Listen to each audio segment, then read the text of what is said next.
What's going on, y'all? Welcome to the Wave Report. It's your boy Joe Waters, aka Mr. Keep the Same Energy. And speaking of keeping the same energy, we have to keep the same energy on a few things, right? So one of those things we're gonna keep the same energy on is we need you to subscribe to the page, because I mean, let's just keep it real. Like, we don't want to do this all day. We like doing this, but we would like your support at the same time.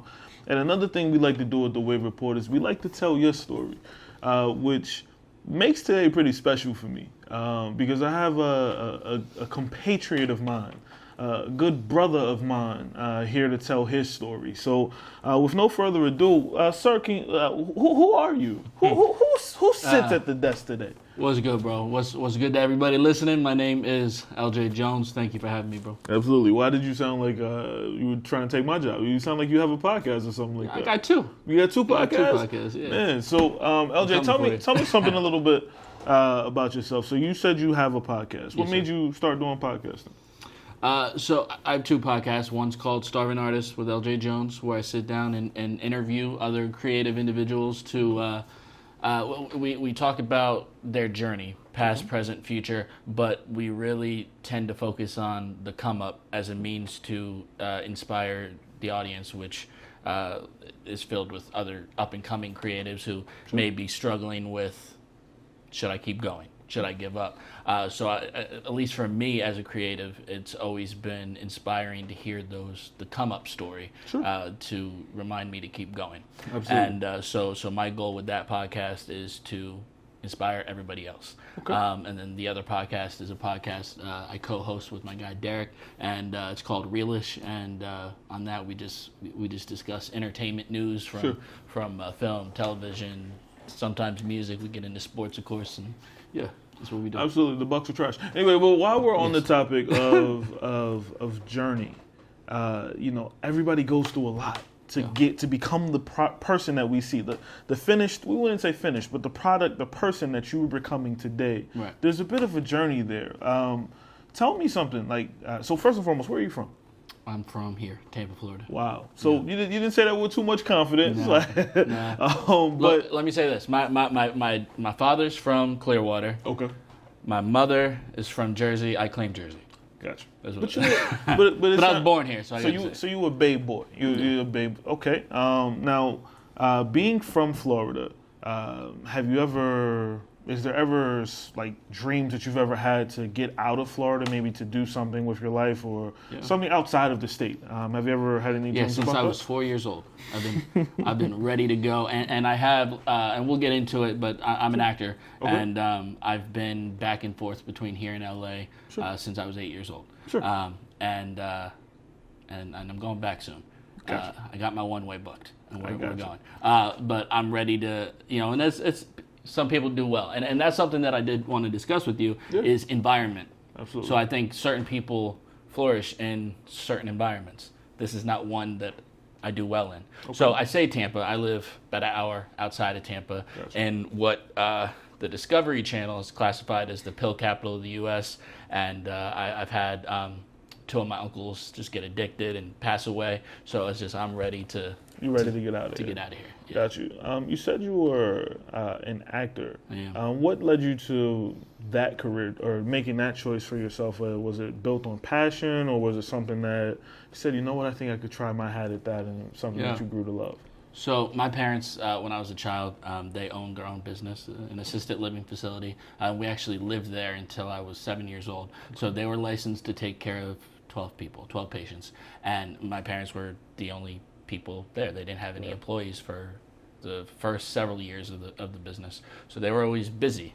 And I always found myself watching TV.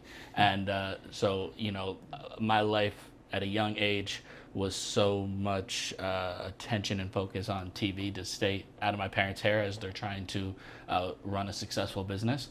Mm-hmm. And I remember when I was in kindergarten, it might have been first grade actually, my first grade teacher, Miss Combs, had a Christmas production that she would put on every year, and I don't know why, but she just threw me in the lead role in first grade, and it was right there that I knew I wanted to perform, and I didn't know the constructs of that. I didn't, but I knew I wanted to do that. And so my parents, they heard an ad on the radio for this acting studio here in Tampa that's no longer here, and so they signed me up for classes, and it's been a wrap since. Gotcha. Now, while we're talking about movies, I think, you know what, I am correct. I did see a movie of yours. Yeah. What was the name of that movie you were promoting a while ago? Because I want to, here at the Wave Report, we like to put on great talent. So if you have a great skill, he really can act. You had a movie. What was the name of it? I think it was A Dream, or Dream. I was trying to give that one to you too. A dream. Okay. And look, I got it tatted right here on my skin. Oh man. Got the Hollywood sign, the Hollywood out there, put a dream. Yeah. Now, there was something great about that movie to me that I noticed. Not only did you act in it, but there were a couple of different hats that you played in that, or that you had in that movie. What were some of those roles that you... It was about 12 hats. Okay. I was the lead. I wrote it. I directed it. Casted it. I scouted locations, and I edited with a couple of brothers of mine. So, being so multi-talented, because that's legit a skill, right? So being so multi-talented, you said you were thinking about booking you were going to book a one-way trip. It's booked. Okay. So, I mean, I'm pretty sure if you book that one-way trip, you got to bring your family with you, right? Okay, Yep. so being a family man, how many kids do you have? 3. 3? Okay. Yep. Have a wife at home? I have an ex-wife. Ex-wife. Oh man, that's tough. I'm sorry. Hey. But so having an ex-wife, is there how long were you married, by the way? I was married for 5 years, with her for 7. Got you. And you all being together for 7 years, you're still a fairly young man. Yeah, 24. So high school sweethearts? Mm-hmm. Oh man. Now, not being with her and you all have kids together, what is the confine or the constructs of that relationship like? So the divorce was completely amicable and still is. Of course, people have their things, they fight, but we're Gucci, 100%. We're good. The situation, and she's open about it, so I know I can talk about it here. But she came out as a lesbian, and it was.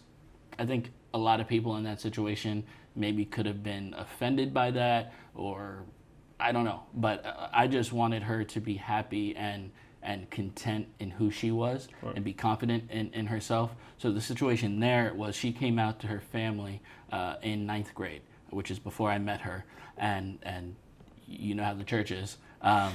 They essentially threatened to kick her out of the house.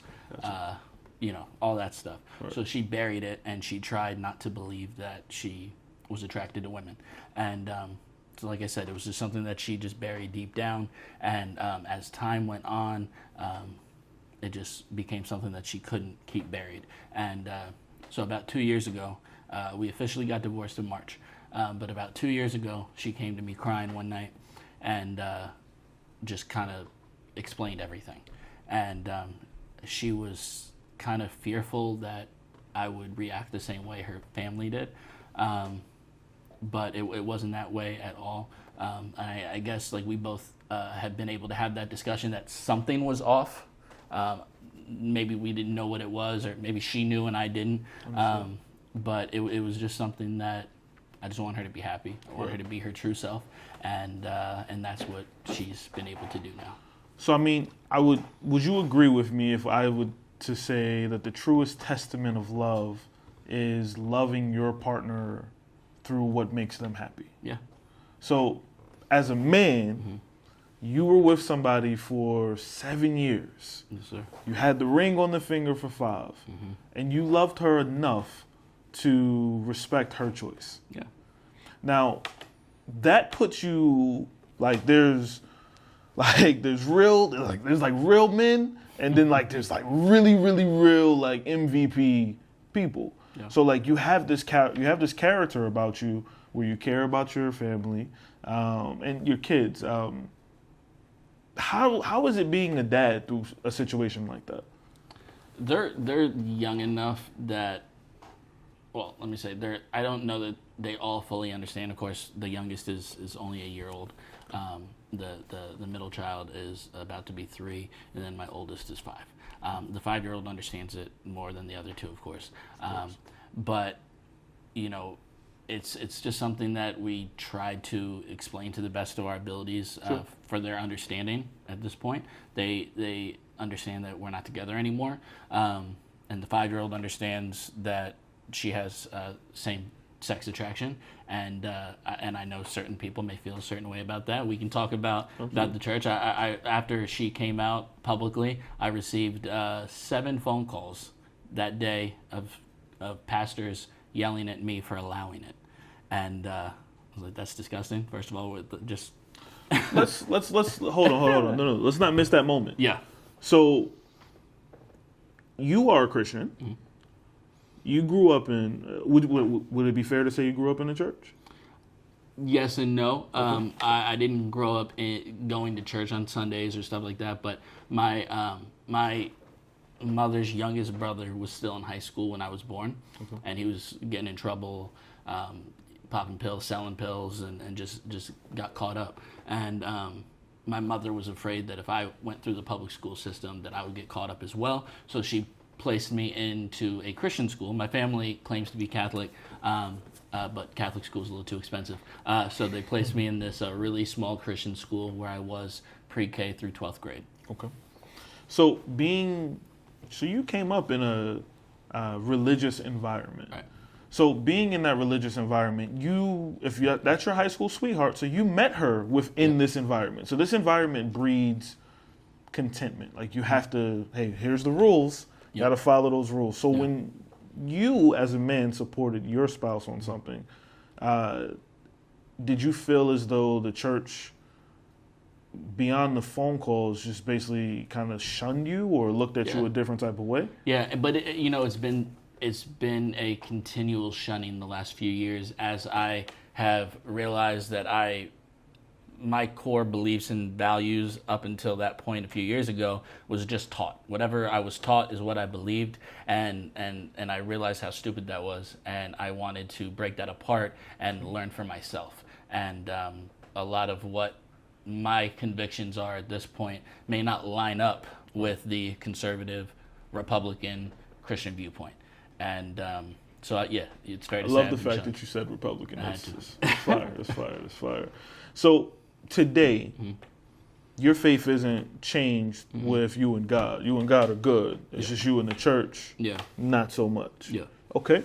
So, LJ, where do you see yourself 10 years from now? Because I know the character of what's got you here, right? Mm-hmm. What's your motivation 10 years from now? So let me ask that in 2 questions. Where do you see yourself doing, or what do you see yourself doing 10 years from now? Anything from writing to acting to producing in the entertainment world.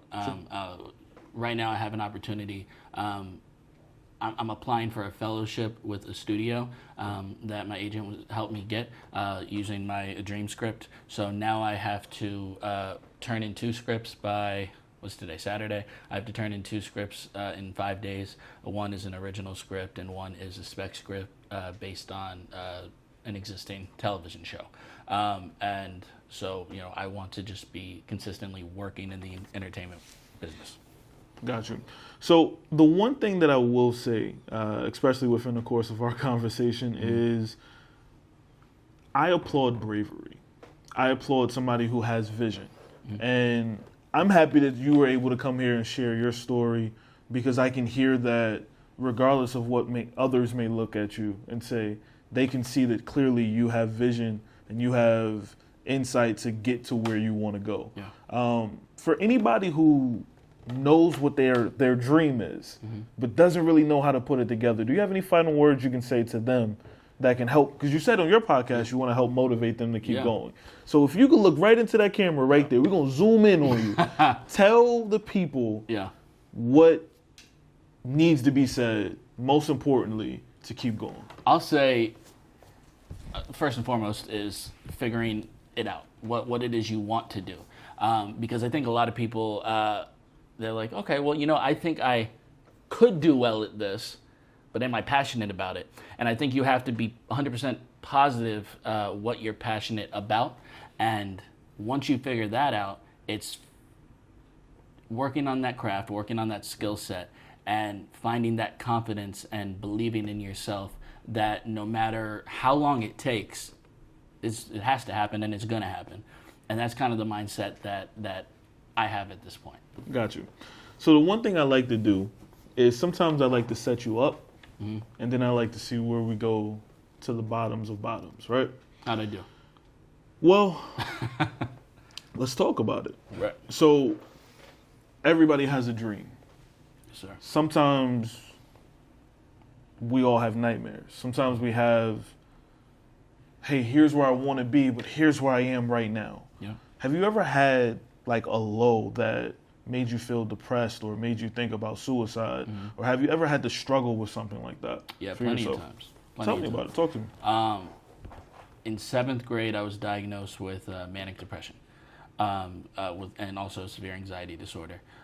Now, I don't understand the science of all of that, and I'm not going to sit here and try to pretend like I do. Right. So I don't know if that chemical imbalance in my brain is something you're born with. I don't know if it's something that's developed through trauma, but I did experience some trauma when I was in 6th grade, and this is something that I haven't been open about, but I'm trying to be now, because just realizing everybody's been through some type of trauma, and if somebody can relate to whatever my trauma was and realize that they're not alone, and maybe they have somebody that they can talk to, that's why I wanna be vocal about it. Right. So when I was in 6th grade, a family friend came to live with us. Okay. Now this family friend was my mother's, I don't know what the proper terminology is, but ex-son-in-law from a previous marriage 15 years prior.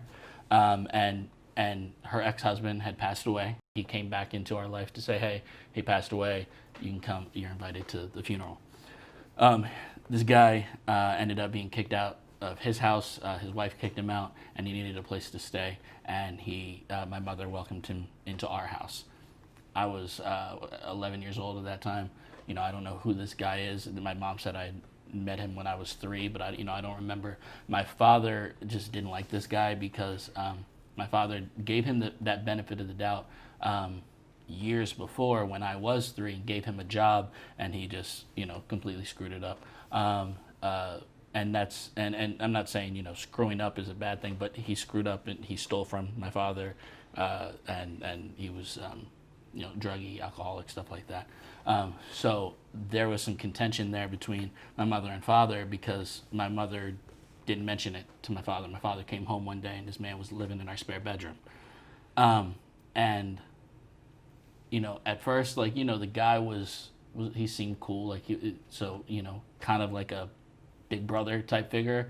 And after about maybe 3 weeks, maybe a month, this guy started getting drunk every night and high every night, and he'd come into my room and beat the shit out of me. And after that first time that it happened, I told my mother. I said, hey, he came in my room last night and he hit me. And she, 1, said she didn't believe me, and 2, she said, if it is true, then you must have did something to deserve it. And that was something that went on for a year until he was gone. Every night he got drunk and high, came in my room and hit me. I mean, what can't be understated is we just prior to this wanted to acknowledge your courage and bravery there. I'm 100% confident that's something that isn't easy to get through. Mm-hmm. How has that impacted your journey? So, like I said, that was 6th grade, but in 7th grade, I was diagnosed with manic depression. After he had left, and my father ended up my father, I forgot to mention, had moved out. Okay. He was gone for the year. And then, so now my father's back, and my parents are working on their marriage, and, I'm just kind of left to pick up the pieces because, I told my mother, but she didn't either believe me or she said I deserved it, so I didn't tell anybody else. I didn't tell my father, I didn't tell my grandparents, I didn't tell my uncles, I didn't tell my friends, I didn't tell anybody. So I'm just sitting here at 11, 12 years old trying to pick up the pieces, and a friend of mine at school knew something was off, something was wrong. And he came up to me one day in school and he said, I could just tell something's wrong, and you need to do something to feel better. And this is what I do to feel better. And this is the first time I ever heard of it. He showed me how to do it, was cutting. And so there in the beginning of 7th grade, I started cutting myself. And and cutting becomes an addiction. And I cut throughout middle school and high school. And so my parents had seen some of those scars and had realized what was happening. So they made me go see a therapist. And this therapist had diagnosed me, and he said, I want to get you on some medication. And he put me on Prozac. And he gave that warning. He said, hey, Prozac affects everybody differently. It can affect you well, or it can really hurt you. And we decided to give it a try. And about 3 to 4 weeks after being on the medication, I attempted suicide for the first time in 7th grade. Oh. And that was just through slicing my wrist. And that was the first of many. How do you deal with that today? With depression or... Mm-hmm. So, and this is something I haven't told you yet. The second week in May, I tried killing myself, and I was hospitalized for about a week. And so now I'm just trying to pick up those pieces as well. You know what I mean? All right. So throughout the pandemic, it can be very difficult for mental health. Yeah. This entire damn world has been very difficult for mental health. So being out of the hospital since May, what are some of the things that you have done to help with depression or help with those suicidal feelings or thoughts, if anything? It's hard because part of that attempt was I lost my job because of COVID. So typically, aside from being on the medication, right, I try to just keep myself busy and distract myself. It's kind of hard to distract myself when I went from having 3 jobs to no jobs. Ouch. So I can't keep busy in a sense. You know, I have kids and they keep me busy. Right.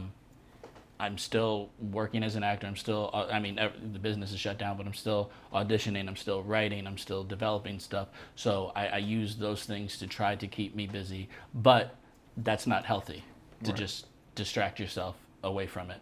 So I was in therapy, but I can't afford therapy anymore. I don't have insurance and I don't have money to pay for it. So now it's been, as odd as my relationship is with the church, you know, there's good people in the church. So like I said, I went to a Christian school. I didn't go to the church, but there was a youth pastor there on campus because it was a church, and him and I were very close. He was very involved after the fact of my first suicide attempt, and him and I were just always close. He officiated my wedding, and we're still very close to this day. He lives in Pennsylvania, and I've just been communicating with him a lot, and he's been trying to help me through it. Okay. So, LJ, we'll start here, mm-hmm, and then we get to the raw. We gotta be raw. We gotta be honest, and I like to do that. Yeah. So LJ, here's what, now we're gonna take it back up a bit. So I want to break this moment. I want to break the tension of this moment. I want to make you smile a little bit. So here's what we're gonna do, LJ. All right.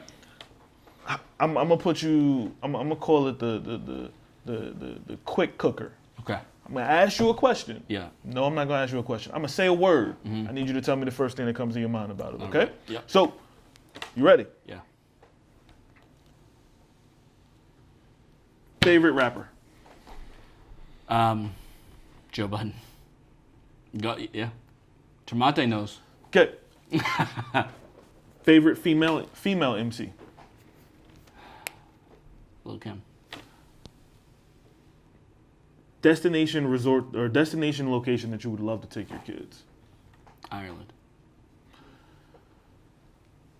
If you could change one thing about 2020, what would it be? One thing? Just one. If I could just take away COVID-19, that would be the one thing. I feel like that would solve a lot of problems. Black Lives Matter. Yes, sir. What does it mean to you? It's one of those things that shouldn't be argued. On my podcast, we had Tremonte on, we had Jonah on, and we had that discussion. We brought in the All Lives Matter viewpoint, and it was a good discussion. Definitely got heated at moments. It's something that I can't understand arguing. Understood. I can't understand having a mindset of, wait a minute, white lives matters too. Like, the fuck are you talking about? That's okay. Got you. So, being single. Yeah. Are you dating? Trying to. Okay. If you could work with one actor or actress in Hollywood, who would it be? That's hard because there's so many, but Ben Affleck. Ben Affleck. But there's a story behind that. I mean, I saw Argo. Argo was fire. You ain't got to explain to me. No, let me say. I went to LA when I was 9 years old. I was meeting with potential agents and managers. I was there for a week. Great trip. We're sitting at LAX waiting to come back. It's probably about 11 o'clock at night. And so back in the day, we had the portable DVD players, pre-laptop popularity, or maybe existence. I don't know. It was like 2004. But I'm watching a movie on there, and all at once, a bunch of screaming girls go running by the terminal. And my father's like, oh, there has to be a celebrity. Let's go see who they're chasing. I'm like, no, I'm good. And my father's like, all right, well, I'll go check it out. He comes back, and he's like, all right, listen, it's Ben Affleck. Who's that? I'm 9 years old. 10 years old. I don't know who that is. And he's like, he's a famous actor. We should go introduce ourselves. So we go over there, and Ben Affleck and I think it was pre-marriage, Jennifer Garner, were sitting in an empty terminal, lights off, scarfing down Big Macs. This is like Daredevil time. Gotcha. And I walk up to him and I say, excuse me, sir, are you Ben Affleck? And he laughs. You Stevie Wonder? Wow. And I didn't know who that was either at the time. I said, no, I'm not. And he invited me and my father to sit down. My father said he's an actor. We're out here meeting with potential reps, and we just wanted to introduce ourselves. So that quick introduction turned into a 45-minute conversation, sitting there one-on-one with Ben Affleck and Jennifer Garner. And he had me perform a monologue that I had been performing all week for these reps. And, he sat me down and he said, I want you to listen closely. And it's crazy because it's been so long, but I can still remember it word for word, the advice that he gave. He said, I see in you what me and Matt Damon had when we were your age. We see that passion, we see that fire, or I see that passion, I see that fire, and I see that talent. And if there's any advice that I can give you, it's don't quit.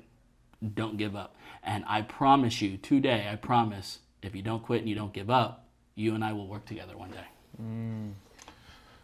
So three. Here we go. So 3 quick questions. Yeah. You ready? Yeah. Rank them. LeBron, Michael Jordan, Kobe Bryant.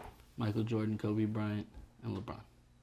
Got LeBron third. Okay. Yeah. That hurts. It hurts my soul, but R.I.P. Kobe. So 2 questions left. First, if you had $1 million in your pocket right now, what's the first thing you're doing with it? Figuring out who I can help with it. I want to make sure my kids are set up. I want to make sure, and I'm not that parent that's going to force them to go to college if that's not what they want to do. But I'm going to make sure I have something set aside for them to support whatever it is their future endeavors going to be. It sounds selfish. I want to buy a house, so whatever happens to me, I have a place I can live, and then I want to donate. I want to set something up to help people. Gotcha. So if you haven't figured out, everything I've asked you has been a topic on the Wave Report at one point. So the last question I'm going to ask you is, what would you rather have? Drunk sex or high head? High head.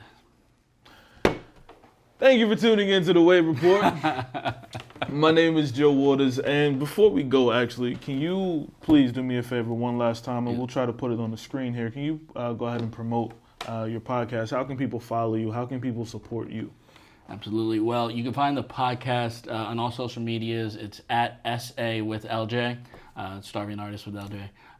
And, it's on Spotify, Apple Music, everywhere, Starving Artist with LJ Jones. And you can find me everywhere at I'm LJ Jones.